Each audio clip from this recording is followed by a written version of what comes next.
This is Michael. Today he's going to hit his girlfriend so hard she ends up with permanent brain damage.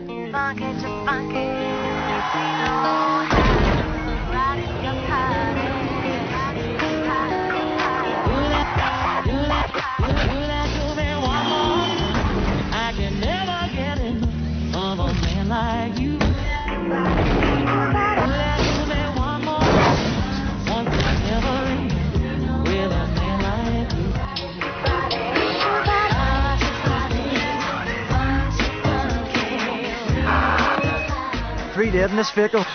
The girl is critical. They say the guy without the seatbelt did the damage. No seatbelt, no excuse. From DOE, supported by AXA Insurance.